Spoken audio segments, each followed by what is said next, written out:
So I know you were at some sort of sci-fi convention yesterday. Tell me about those conventions. What do you have to do? Well, I'm a sort of god in the science fantasy world, and my fans have become sort of pilgrims, and they don't go to Lourdes or Mecca or Medina or whatever. They come to, say, Camber Sands, to Pontins, where I arrive, and they handle me and worship me, and I congratulate them on their taste, and I sign autographs very affectionately. And there's quite a lot of physicality, a lot of kissing and hugging goes on. And they have their photographs taken with me, and they just adore me, really. And I can't complain, because I always wanted to be loved, really. And then, as I got more confident, I wanted to be adored. And now, in the twilight of my life, I have to tell you the good news, and now I'm, well, worshipped, really. But you go all over the world doing it. Do you have to, is it a bit, do you have to dress up? Do you have to put the hat and the scarf on and be Doctor Who? No, because that's all in their head. You see, fan love is infinitely superior to human beings' love, because fans, they don't say, "Oh God, he's gone bald, or he's fat, or he's old," because it must be something to do with, you'd know this better than I do, that the power of nostalgia actually is a trigger from a tune or a smell or a sight of an old Doctor Who that catapults you back to when you were young and full of hope. And happy, and thinking, and so when someone actually reminds you of that, you're very vulnerable, and we're all like that, aren't we? I mean, if someone to meet, a great football player, a great cricket player, a great singer, does that to us, doesn't it? When we meet them old, we jump back, and we love them for that pleasure they give us. It's the miracle. Even an old lover can do that. You can do this all over the world, though, can't you? I mean, you can go to, how many countries? I don't know how many countries Doctor Who's been shown in. 68. 68. Yeah. It was very interesting to go to a foreign country and be famous as you got off the plane. And indeed, to have a certain air hostesses used to rub against me, yeah. You don't have to do anything when you get there. They don't expect a speech about science fiction, or you stand there and they take pictures of you and you sign autographs, or they want to kiss you, or... Yeah, they want to kiss... They mostly want to kiss me, yes, and to handle me, yeah? and also they tremble a lot, the way one does with a god, I suppose. It's a long time since I trembled, but I used to tremble in front of the tabernacle when I was young in Liverpool, because, at one time I was a fan of God. I was devoted to him, it was incredible. Of course, I've forgiven him now that I've discovered he doesn't exist. It's a bit late. But you see, we can say this. We both went to the same drama school, and I thought, well, what I wanted to be most in the world was to be a famous actor. And then I sort of watched as you became indeed a very, very famous actor and couldn't walk anywhere without being recognised. Now I know the money must have been marvellous, or still is marvellous, but that business of being recognised so repeatedly, how do you deal with it? How do you manage it? How do you control it? I mean, people got phones, they've got cameras on their phones now. Wherever you go, they must be taking pictures of you. Well, they are. When I go to talk, I do actually talk or answer questions for an hour. And now it's not like being at a fascist rally, because, of course, there was a time when they just listened in amazement, but now they've all got their phones up in the air. So I have to be a little bit more careful. But being recognised, the impulse to be an actor and being recognised, is success, isn't it? I mean, and it happened, right through. It wasn't just one class or one type of person. I remember one time in Sloane Square where I used to cruise at the height of my fame there, and cruise pretty successfully. Anyway, I was outside Peter Jones, which was a good place to cruise, and a little old lady, who'd been a great beauty in her time, said, "Hello, dear." And I was used to this. I said, "Hello." And she said, "Oh," and she clutched her bosom rather operatically and said, I'm so sorry, do I know you, or am I going dotty?" And I said, gently, "Perhaps you've got grandchildren." "Oh, yes," she said, "you're the man from Doctor Who." "Good God," she said, "yes. As soon as I saw you, I knew you were special, because my titties began to tingle." And I thought, Isn't that marvellous? You know, my mother, who was a lovely, a wonder, could never have said a phrase like that. And I thought perhaps on my gravestone, here lies Tom Baker, who made titties tingle, about sums up the silliness of, you know, of telly fame, isn't it?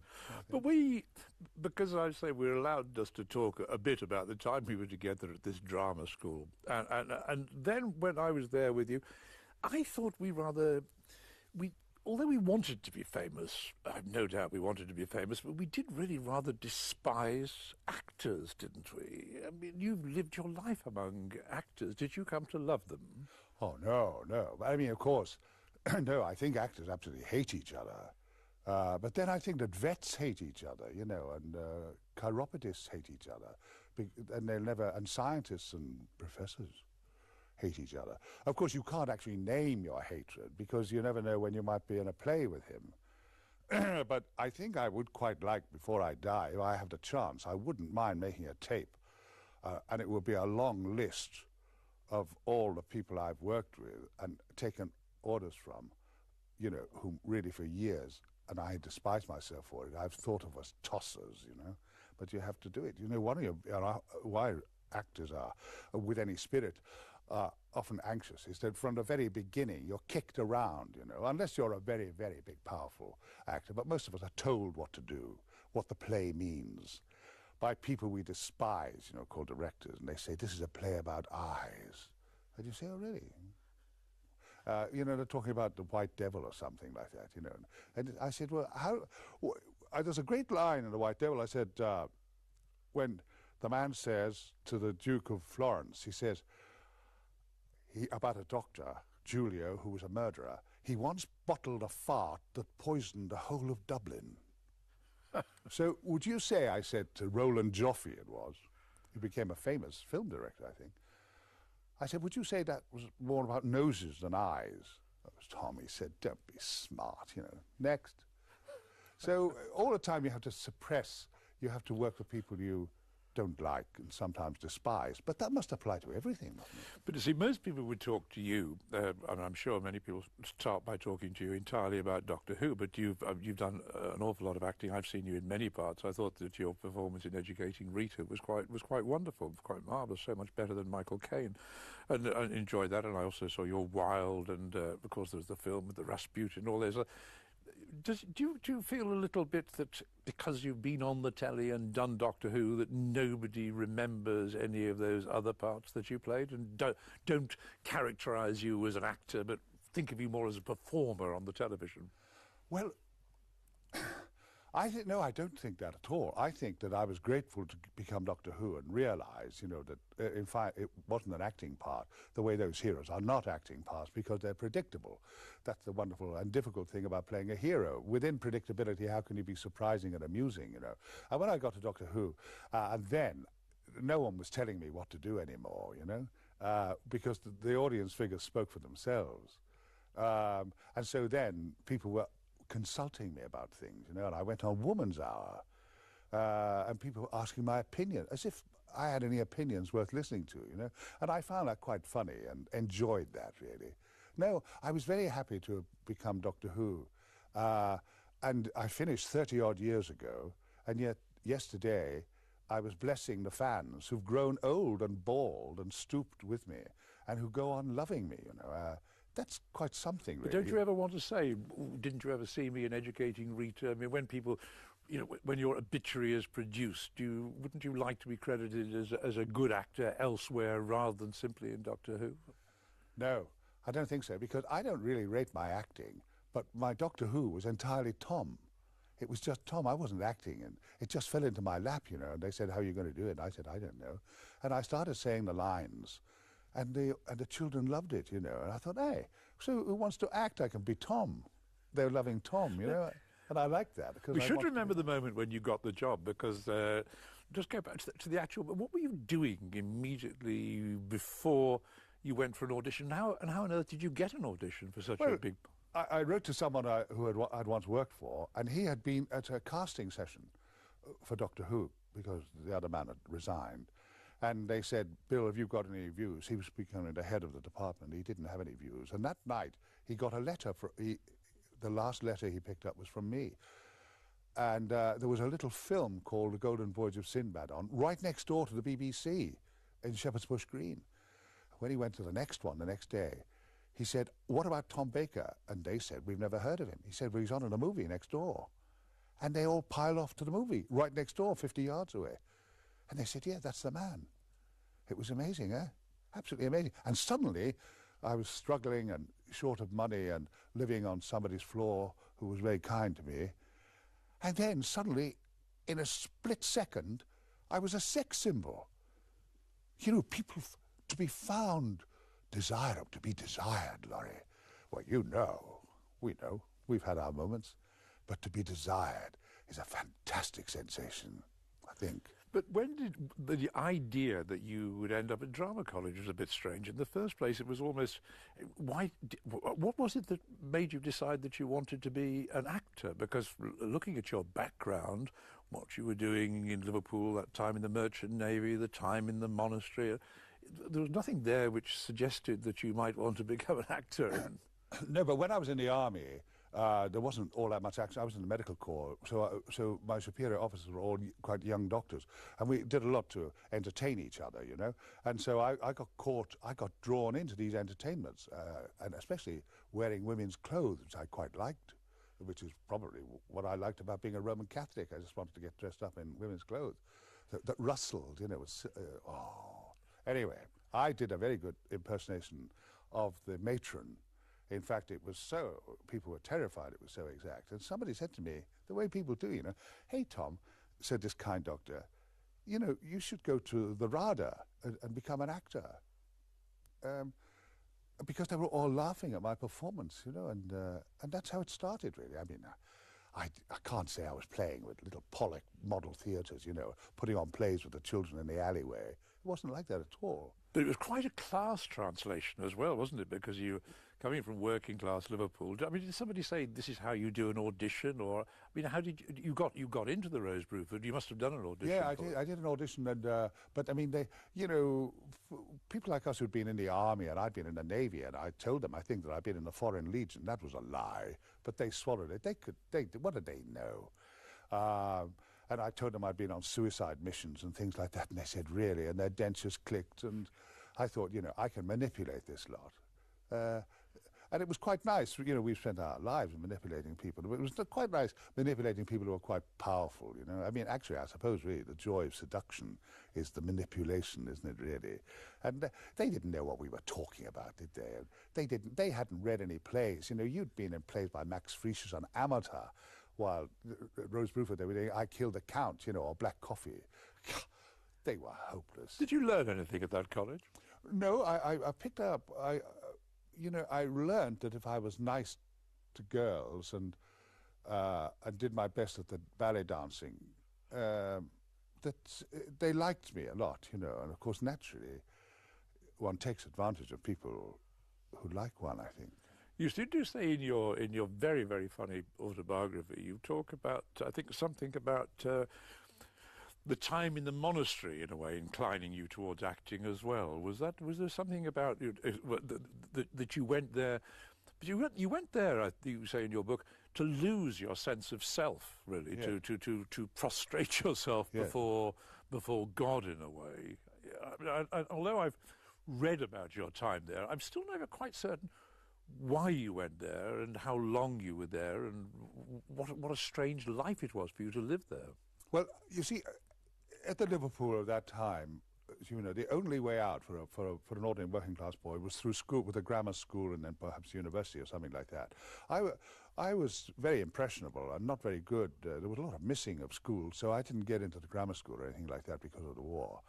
And the other thing is, I was very vulnerable. You know, when people were always telling me, I was brought up in a crisis time of deep faith, and deep faith makes people very, very strange. I think it makes them passionate about very ordinary things. So I remember, for example, a verbal felicity thereon, say, of my mother, who would say things like, "Put the kettle on, Louis, and in 5 minutes, if God spares us, I'll make the tea." As if somehow death was imminent, you know, between actually putting the kettle on and making the tea. And so when Mr. Hart, the headmaster, was telling us, "Remember, Baker, you are nothing. You are nothing," you know, I didn't have all that much confidence. I thought, well, I'm nothing, you know. And so, and then it was going to the idea of abasement, the idea of being nothing, the idea of confessing intimate things, you know. And then, of course, at the age of, 10 or 11 or something, when I discovered what it was to have a throbber on. So when you went to confess it, and the priest, I've done an impure act, and the priest, who would be smoking 2 caps in full strength at the same time, would get closer when he'd heard that, and his beads would rattle, and his voice would become hoarse, and he'd always say, "Did pollution take place?" And I thought, I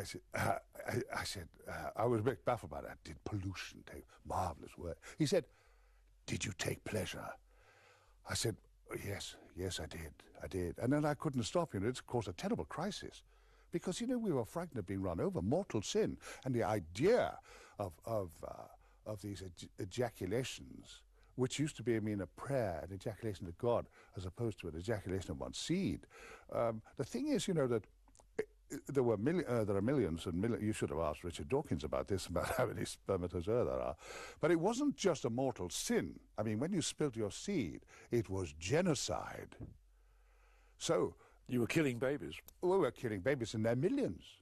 And so the thing is that, you know, when you're absolutely packed with seed, and I was doing genocide sometimes 3 times a day, you know, which was a very hard burden on an 11-year-old You see, people boy. forget today, don't they, how all-encompassing Catholicism was at that time and how it shifted now. You can meet Catholics now and nothing about them speaks of repression or inhibition or concern at all. It all seems to have gone. Yeah, I believe so. I believe they backtracked on all that kind of thing. But it was so cruel at telling us that we were nothing. And now, apparently, they've ditched purgatory, haven't they, and limbo and hell. And there's hardly any confession. Well, no. I said to a priest the other day, I met, and I said from a distance, because going near them fills me with revulsion.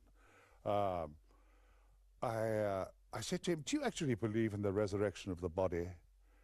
And I must say, to give him credit, he kind of looked around like old comics used to do, and he said, "Well, Tom," he said, "I think the jury's still out on that."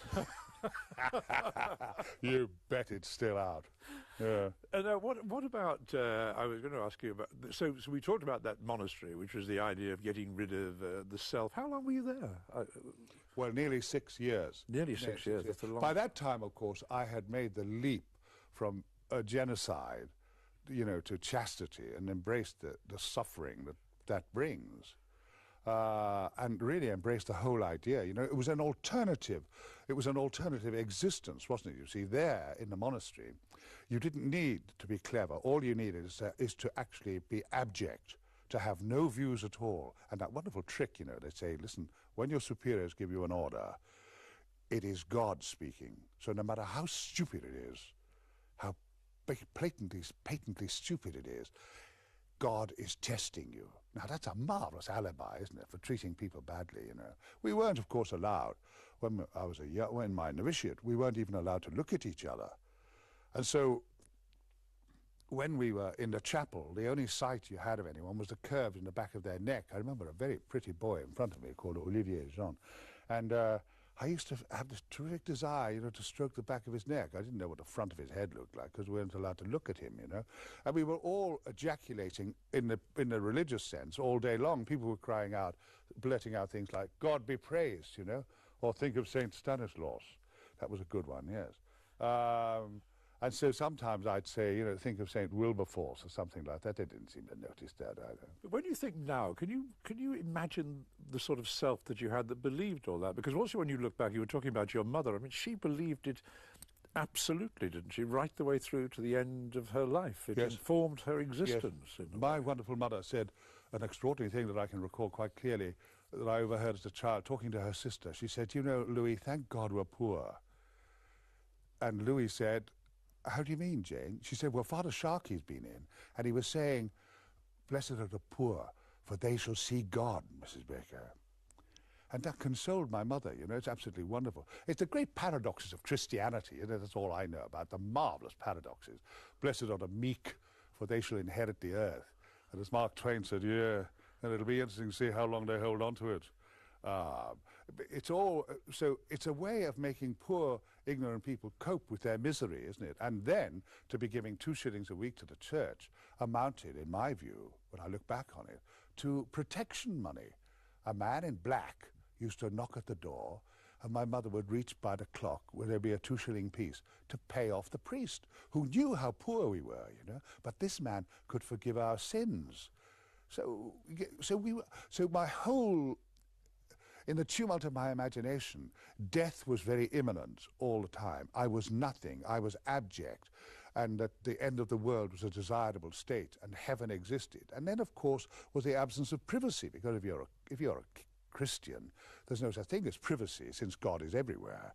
So, and then you've got your guardian angel on your left shoulder. So, I mean, you know, going for a good, stiff, Rabelaisian bowel movement made you very, very tense, because there were 2 big, important people there. You couldn't see them, but you believed in them. When I was a novice in my monastery, I mean, we all put on linen gowns in order to have communal showers. And of course, as you can imagine, with the water coming from the ceiling and the side like that, hot water, and there's some sweaty old monk there scalding the young men that we were, or freezing us at his pleasure. But, you know, the bodies of young men in linen shifts probably look quite good to certain repressed people. I mean, because you feel quite. I think you feel quite aggressive now towards religion, don't you? Yeah, I do. mean, because Very. Perhaps for what it did to your mother, or perhaps to all the people who bought into it. Well, we swallowed all that guff, you know, which finally a lot of it has been ditched. Apparently, I don't know. But you know, when I watch all those cardinals all dressed up and think, did I want to put frocks on like that? And why doesn't someone notice that the Pope looks like Uncle Fester? You know, and this whole idea, and so you see, I prefer the American system, at least. You know, I mean, most of what I look at television is only so that I can jeer and mock at it and shout and annoy my wife about it, who's a wonderful woman and puts up with me. But you know, they would talk all the time as if they knew things, and we know that they don't know things. They don't know anything. And so but at least in America, it's very theatrical. And you buy into this confidence trick, you know, the more eloquent they are, you buy into it. But we don't have that, do we? I mean, religion on English television or on the radio, I need to say, dear God, terrible. You said before that, I think you said something about not being, did you say not much of an actor or something like that? I mean, it was an odd expression, as though you were critical of yourself when you were an actor. I don't know about critical of myself. The thing is, I've always been some sort of a performer, which led me to be an altar boy, you know, and carry crosses and dress up in funny things. And of course, I love the thick, stupefying smell of incense. You know, I mean, I was high on incense, if one can be, inhaling incense, you know, and going to funerals, and then realizing, quite by accident, I used to sometimes go to 3 funerals a day. You know, I mean, life was much more interesting and passionate in the days before penicillin. You know, one good dose of flu would see all the old women off in the street. You know, a nail in your shoe on a Saturday night dance, you'd be dead by the following Thursday. Septicemia, big leg. And so I used to go to a lot of funerals, and I liked going to funerals. I was on the thurible, so at least I could sniff the incense. Anyway, one day when I'd been to 3 funerals and was very hungry because you couldn't eat before you went to the mass, I must have been weeping with the cold. It was terrible, absolutely terrible. And at the end of this little burial, a man took my hand, which rather scared me a bit, and slipped into my hand a warm coin. When I got back into the sacristy, I realized it was a 2 shilling piece or a half crown or something. And I was corrupted instantly when I realized he thought that I was weeping because I was sorry, you know, that his mother had died or something.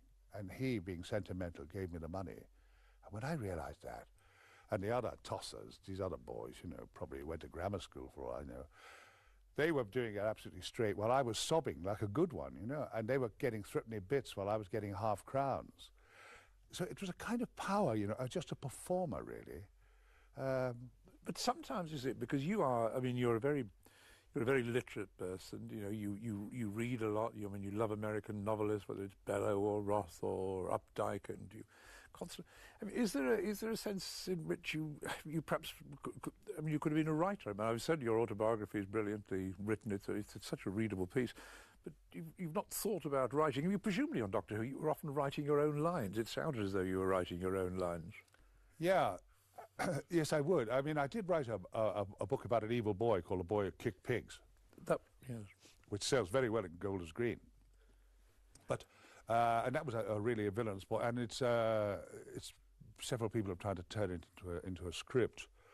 I think actually I do have a kind of slickness about being silly, but when I compare the people who move me deeply, like a modern novelist, I mean, you remember the thrill when a new novel like Herzog would come out, or Humboldt's Gift, and we would worship Saul Bellow.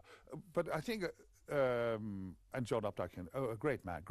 But Philip Roth, for us, surely, that stream of bestsellers, of American Pastoral, I Married a Communist, Sabbath Theatre, that wonderful power and fearlessness as he creates characters and situations, raises him almost to godlike status. I love everything he writes, even these small ones that are coming out now to get hammered.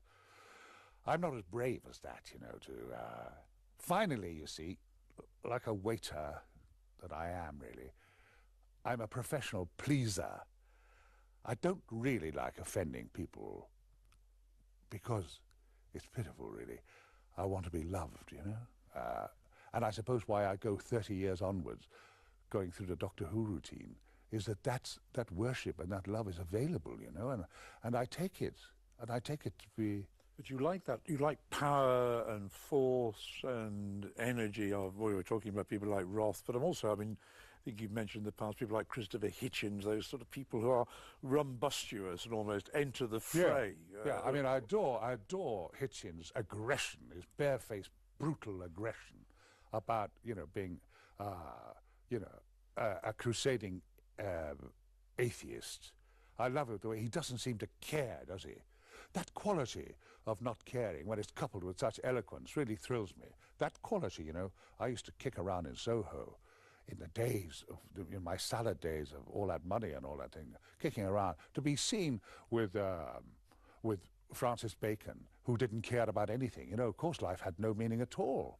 I when I was drunk with him, I got on well with him because someone was giving him a terrible bollocking about his obscene paintings, and to defend him, I said, well, I think they're rather pretty. And Francis found this convulsively funny, and it took me into his little coterie. And wonderful ne'er-do-wells like Jeff Barnard and people like that, they thrilled me. I just... Because they were living on the edge a bit, they were... Well, and they didn't care, and people would say... Some people would come at the Coach and Horses and say, Francis is on the piss. And there'd be a frisson in that corner, Because, first of all, the ne'er-do-wells knew perfectly well Francis picked up all the bills. He used to carry a lavatory roll of 50s, and he was extremely generous and amusing. And Jeff Barnard, I was with Jeff Barnard when he had pancreatitis, and the doctor said, and he was in a terrible state of illness, and the doctor said, a nice doctor, the Middlesex, said, Jeff, could you knock off the vodka? And Jeff's eyes filled with tears, as if someone said, will you betray your country? Oh, no, Christ, he said, no. I couldn't give up the vodka. And the doctor said, well, maybe you could cut it down a bit, Jeff. And Jeff's eyes then filled utterly with tears, and he said, no. I've been with Sally Smirnoff too long to give her the elbow now. Oh. And Sally Smirnoff, who'd killed his dick, who was killing him, had become the great substitute. It was an incredible transference of affection that finally... The pain of deprivation, the pain of doing without Sally outweighed his fear of death, And I liked that. I thought that was eloquent. But you've lived that. I mean, you always strike people as forceful, as strong, and as dominant, and a lot of that comes back to your voice, because you know in a way how much your living has depended upon your voice, and I'm never quite sure where that voice came from. I mean, I come from Liverpool, but because I was lower middle class, we always were told not to say grass and to say grass. But I mean, you had none of that, and this is a voice which comes from you, but yet what do you think about your own voice? You regard it, you hear it. I mean, Yeah, it is one to of the me, most well-known voices in the whole of the country for commercials or for Little Britain. Yes. Yeah. And the amazing thing, it's quite shameless of me, really, because I have a capacity, you know, to be absolutely sincere about things I don't believe in, which I guess is the, you know, is the kind of trick of the performer, isn't it? You know, I don't know. Commercials, because you've made a great deal of money have. out of commercials, haven't I have you? done thousands of them, yeah. Actually, that's changed, you know. I used to do commercials about engagement rings and lingerie and things like that, which I used to talk very softly, and beds and things like that. But now, as I've grown older, my voice is really cracked now, and maybe I'm better known, or people employ me because of my coarseness in the studios. But now I do second-hand cars, you know, in East Yorkshire and things like that. But I do still do dramas, BBC recordings. But I hear commercials, and somebody says, "Oh, that's Tom, isn't it?" And I say, "No, that's a Tom impersonator, because right. your voice is so well known that there are, as it were, sub-Toms Yes, who there come are. in. Yeah. There aren't there? You must be aware people of that. say, that's right, people say they can do a Tom Baker or whatever. Well, that's fair enough. You know, they get on the... I mean, you know, in a way, you know, a rather abject bloody career as being an impressionist, isn't it? You know, and they always seem so fantastically dated. You know, when people actually... Fellow said, have you seen his impression of John Wayne? And you say, John Wayne? But I said, yeah, I mean, I saw Christopher Benjamin do a fantastic impression of Julius Caesar. And you think, God, what's the world coming to, you know? But somehow or other we respond to that, don't we? People doing impressions. You used to do a very good impression of Malcolm Muggeridge. And now people would say Malcolm Who. It's like John Wayne, really. It's even worse than But he was a great entertainer in his day, wasn't he? And to do that... But I've heard you also have, I've heard a recording, it must have been some sort of little bootleg thing of you in a commercial getting more and more angry at what you have to put up with. I mean, I don't think many people quite know what you have to do when you're doing a voiceover. I mean, it can be quite absurd, can't it, the way you've got to repeat this daft slogan and message over and over again. Yeah, well, I think that's true, you know, when they don't always know what they want. But however, if someone hires me, they know what they're going to get. You know, they're going to get enthusiastic bad taste. And of course, that was reinforced by Little Britain, you know, and marvellous lines. I actually suggested one they wouldn't use, because even in Little Britain they had one, but I was trying to make you laugh about that wonderful line in the start of Little Britain, you know. Yes, and then we come to fat people. Now, what do fat people do in the summer? I'll tell you what they do. They smell. That's what they do. Now, when I do these conferences, you know, I used to say, and so I'd have to say sincerely, and so we're saying goodbye to Gary Mitchell, our finance director, and we wish him well in the future. He's been great to be with. That was the way it was written, you know. After Little Britain, I was entitled to say, and so we've got to say now goodbye to Gary, you know, our finance director. Christ, he was a good boy to go cruising with. Oh, blimey, I've come all over Chisholm. No, that would have got me the sack before Little Britain. After Little Britain, I had the imprimatur to be in bad taste with people who are afraid of it, you know, because no one wants to concede he's got no sense of humour. And so Gary would say, what did he say about going cruising? They say, it's a joke. Oh, he said, oh, yeah. Yeah. Tom was great to go cruising with as well. So, you know, you go along with what they want, really. But that was, those... How did Little Britain come along? Because there seem to be... By the way, did you give up... I can never remember whether you gave up Doctor Who or just you got sick of it. Yes, Or I did. they... I gave up after a while because I got fed up with the new producers and the way it was going. But Little Britain happened. You see, now I'm mostly employed by the children who watched me as Doctor Who. And so Matt Lucas and David Williams loved me when they were children, you see. And so when they were on the radio writing Little Britain, and they needed this kind of silly man who was obviously so thick and so reactionary that he was funny. That was it. It was a good idea. And so they said, let's get Tom. And so they invited me along, you know, and there were these two young men, and they said how much they'd watched me as Doctor Who. And so now I'm mostly employed by people who watched me as Doctor Who, you know, and that's interesting, isn't it? The impact that you had upon children, upon all that business of the hiding behind the sofa. There's a lovely story that you tell in the book about who I often wonder whatever happened to this child when he or she, grew up. I think you were coming down the motorway or you were coming to London and suddenly realised that an episode of Doctor Who that you particularly wanted to see was on, but you weren't going to right. arrive home in time to see it? Well, I could go. In those days, it was amazing how it's changed in a relatively short space of time. I had access to wherever there were children, you know. I've seen thousands of pictures of children on my knee, and are now brought by people who've grown up, and they say, that's me on your knee, and this is Giles, my little boy. All that sort of power I had, you know, I just celebrated and absolutely loved. But sometimes, you know, quite often, even now, not long ago, I was walking in Oxford Street and a man stopped and he said, Tom Baker? And I said, yeah. And he said, Tom Baker, Christ.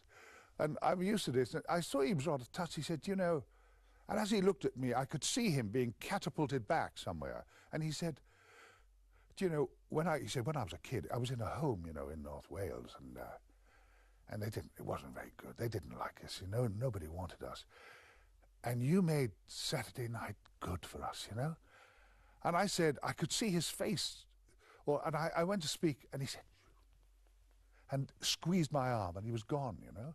Now, to make a little speech to an old man in Oxford Street, 30-odd years later, showed, you know, the power, didn't it, of a benevolent character on children's imagination. I remember the effect. I can remember at York University, there was a student, at that time they were all taking acid, and this person was having a really very nasty hallucinogenic episode, and the person who was taking them around said, oh, and they realised what time it was on a Saturday night, and in order to bring the person back down to earth, they switched on the television and said, look, it's Tom, it's Doctor Who. Yeah. And all of a sudden the trip dissolved and that person came back down to reality again. So the effect that you could have. But the episode I was talking about was that you were coming down the motorway and you stopped off and went to a house. I did. Do you remember? There was a dispute because Mary Whitehouse was criticising us for being violent and didn't like me because I said, the thing is, I think we're not nearly being violent enough because we should be so violent that it becomes theatrical and funny. So I wanted to see this episode. So I saw an old Mini and some bicycles, and I knocked on his door, and a young man opened the door. And in a split second, he said, yes. He looked at me, he said, Christ, Doctor Who. I said, listen, could I just watch the opening of his series? He said, come on in. And I crept into this room, and there were two little boys sitting next to each other, watching it on a telly. And I got on a chair like that, and he stood there, savouring this amazing little incident. And so, anyway, it came up, and I saw the incident of someone trying to drown me or something, and thought perhaps it wasn't all that good. But anyway, I was satisfied. I'd seen it like that, and I was watching these little boys. They were watching, and then the actors started talking about the plot, and the boys lost interest. Naturally, they did, and they glanced over and did an amazing double take. You know, like Saint Bernadette at at Lourdes. Oh. They couldn't believe it. Anyway, finally we got through. So it was absolutely wonderful. They were ecstatic to see me. And then instantly, it's very interesting, isn't it, when people are happy. When we are happy, we're instantly anxious about whether it would last or not. And they said, these little boys who were only about 6 and 7 said, but when we get to school, they said, who'll believe us? They won't believe us, Dad. And so they had to go next door and get a tape recorder, and I had to sign a declaration, you know, and all sorts of things like that to reassure them. And then, of course, as soon as I got back, we got in touch with the local press who went to their school, and there was a nice little article and everything like that. But that power of access, you know, to children, which is gone now, isn't it? Now you have situations of old men like me now are frightened of children.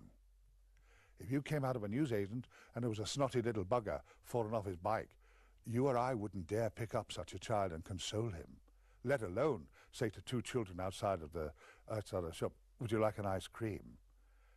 You know, that has a nightmare situation. A friend of mine was talking to a friend of his accidentally outside a primary school recently, and some hatchet-faced woman came out and said, would you two mind moving along, please? They moved them along. You know, two middle-aged men were talking outside a primary school. It's a kind of madness, isn't it, really?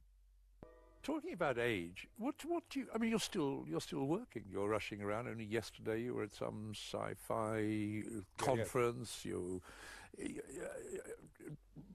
Why don't you stop?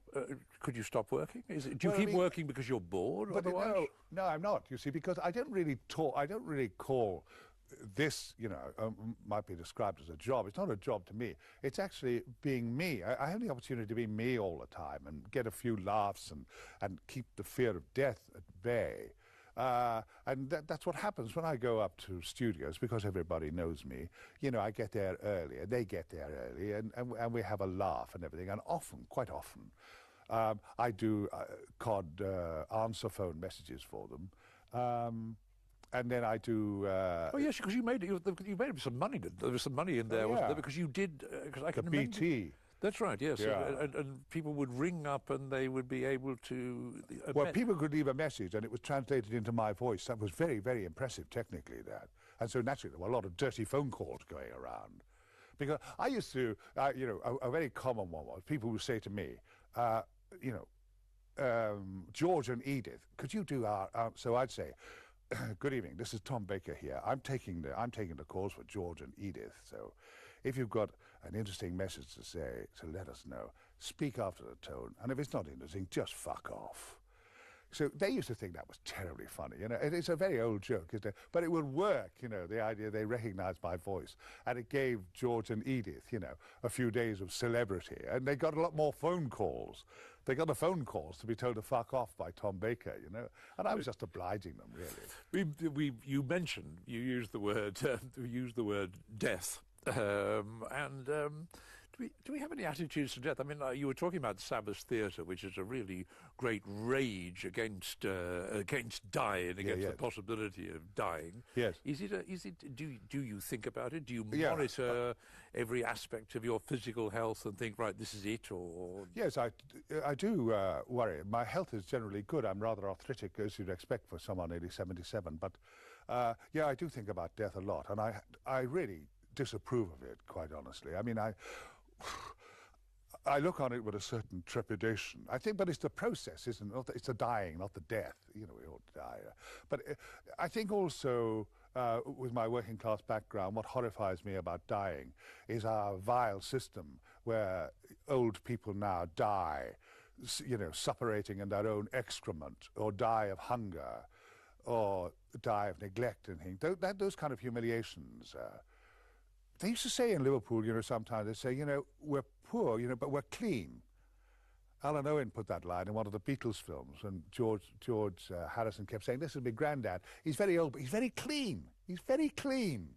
It was funny, you've got nothing else except to be clean, dignity. And I would rather be dead, I think solemnly, I would rather be dead than lie neglected in a hospital ward in my own excrement. It's a terrible condemnation of our system that can happen. I used to be in the medical corps, and I was only an orderly, highly trained orderly, for a brief of things about keeping people clean in bed, keeping beds without ruckle. No arses were getting bed sores. And we used to cruise the wards, looking, hands in beds. That's all you go, someone's lying there, you put your hand in the bed, see he was dry. People were washed scrupulously. And it's not easy scraping shit off people. But they're people, and you learn to love them, and you know what that means to people, And I wrote about it in my book. I wrote about looking after someone who hated me and then became dependent upon me. But that's another sad story. There's actually a bond between good people, good nursing, becomes a bond. Gerard Manley Hopkins wrote a sonnet about it. Felix Randall, the farrier, he's dead then. There's a bond between the nurse and the patient, of one making life possible, bearable, full of dignity and gentleness. And so even old bodies or broken bodies can be something beautiful to handle and make better. So my fear of death, I'm sorry to go on about that, includes those anxieties, Of course, we all feel it, the dread of a sense of loss, the loss of our youth, the loss of our hair, the loss of our libido, the loss of our, when I see someone run upstairs now, sometimes it makes me want to. Curious enough, I've talked to several old men about this subject. I think old people are very near to tears a lot of the time. I think. because they're near to the great fright, aren't they? They're near to the... And so therefore, when you see someone beautiful and young and clean and healthy, one is reminded of the old days, now long gone, you know, remembrance of things past.